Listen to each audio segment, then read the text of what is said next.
Cepol, cerita politik pol-polan.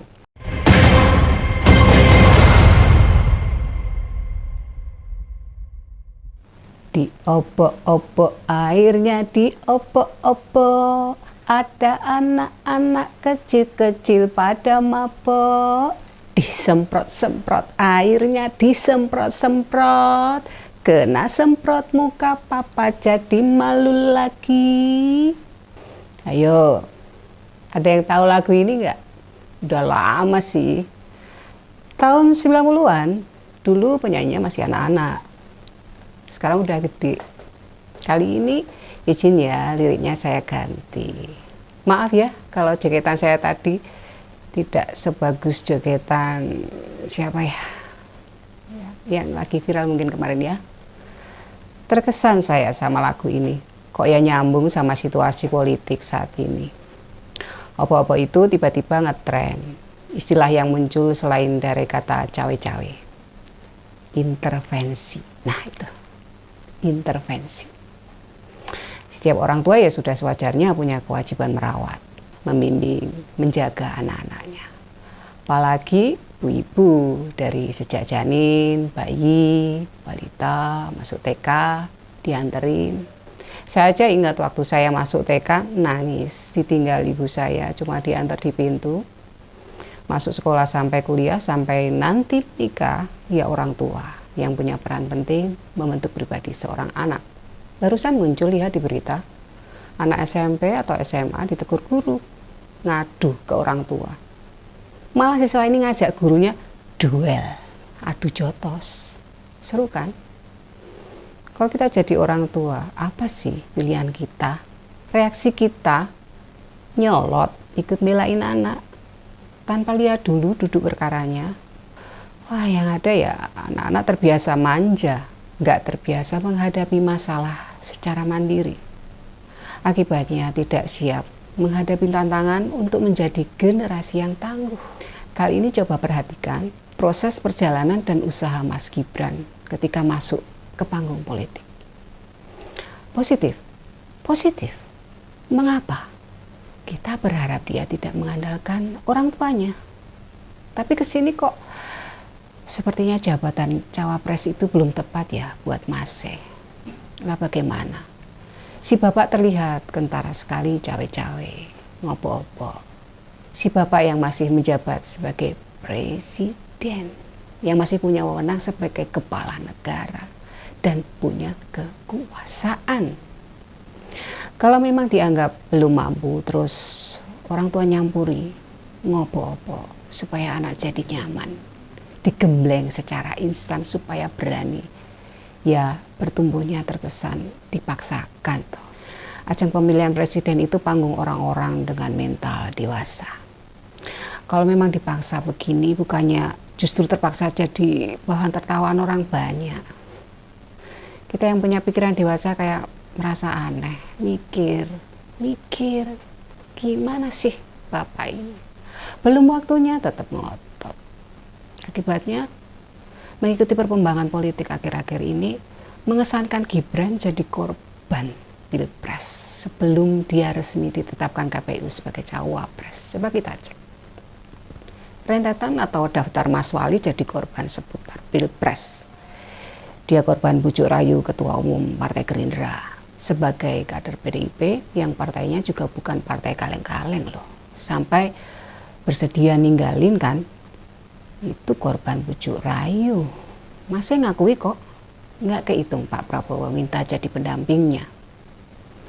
Berikutnya jadi korban paksaan relawan bapaknya dan relawannya sendiri. Para relawan masa nggak tahu kalau usianya belum cukup.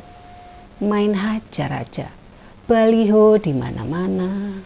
Parahnya dia apa nggak sadar ya kalau jadi korban ambisi si bapak yang pengen tetap berkuasa.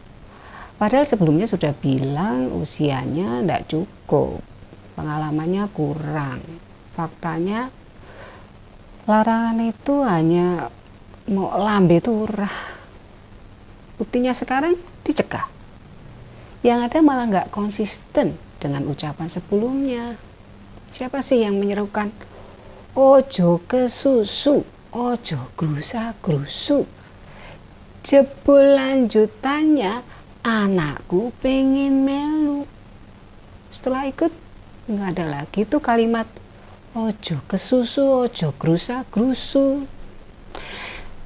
Si bapak undang makan siang nih, para capres di depan ASN sampaikan himbauan, maksudnya minta untuk menjaga netralitas. Beneran netral? Netral di siapa nih? Di bapak. Netral nggak? Yang sekarang menyiapkan ubur sampai coblosan, aparat keamanan, hakim Mahkamah Konstitusi. Terlihat dikondisikan semua. Mana bisa kita yakin akan netralitas negara? Kita butuh bukti, tidak sekedar bicara saja. Sekelas RI1 omongannya nggak bisa dipegang, mau percaya pada siapa? Pak Jokowi ini tentang standar moral yang tinggi. Ketika Gibran ditetapkan KPU sebagai cawapres, coba mengundurkan dari presiden. Yuk, berani nggak? Lah yo nggak mungkin. Wong belum turun saja, anak sudah suruh nyusul maju. Gelap matanya keluarga presiden.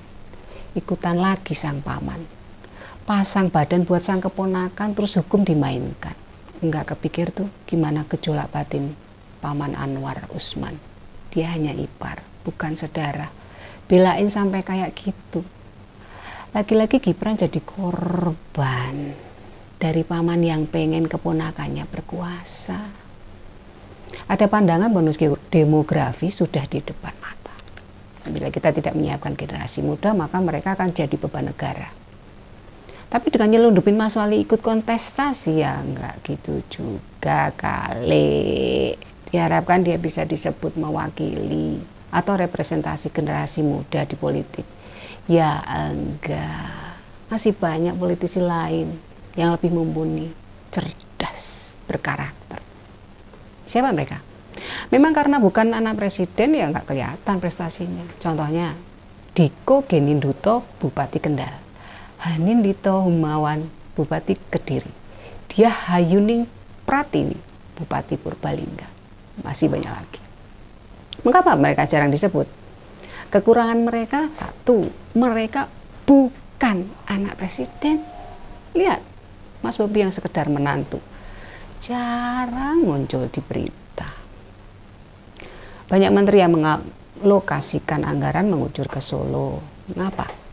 Para pejabat itu berharap putra presiden punya integritas seperti bapaknya, bekerja dengan ikhlas demi warga, bersih tanpa korupsi, meniti karir politik dengan penuh kesabaran melalui mekanisme wajar sesuai konstitusi.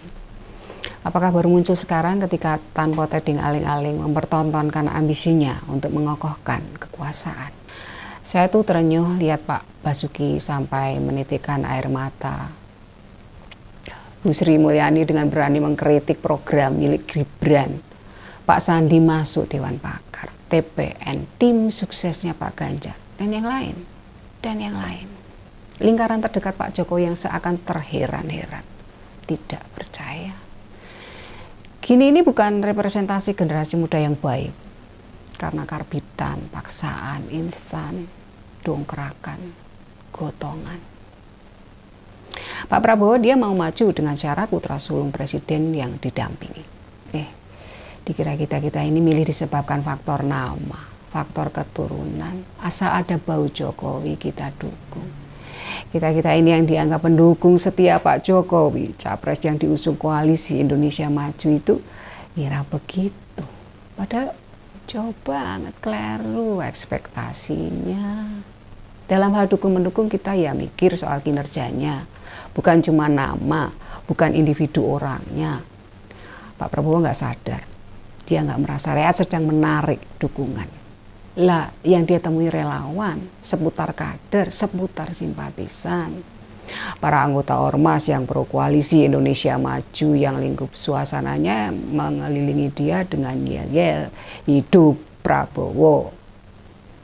Jangan-jangan masih itu jadi korban orang Solo, korban takut jadi wali kota yang kedua kali. Bagi dia bisa jadi itu sangat mengerikan. Mau tahu kenapa mengerikan? Si bapak kalau nanti nggak jadi presiden, Yang bisa bantu mengucurkan dana APBN ke Solo siapa? Memang presiden yang baru masih kayak bapaknya. Sudah jelaskan Pak Ganjar akan membuat pemerataan wilayah, buat titik-titik pertumbuhan ekonomi baru. Di Jawa rata-rata sudah tinggi, sehingga program dan gagasan diarahkan membangun pusat ekonomi baru di luar Jawa untuk mendongkrak roda perekonomian nasional. Sudah fix ya. Sepertinya memang nggak ada pilihan lain.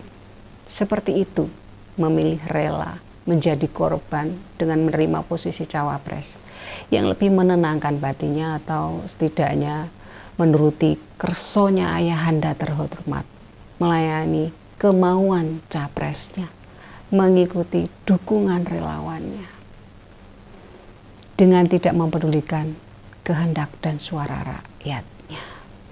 Akhir cerita, sampai detik ini telah membuka tabir sosok Gibran Raka Buming Raka adalah satu-satunya pemuda yang mampu mengguncang Indonesia dengan guncangan politik tepi jurang yang membahayakan demokrasi. Seperti ini yang mau kita dukung? Pol-polan. Giah.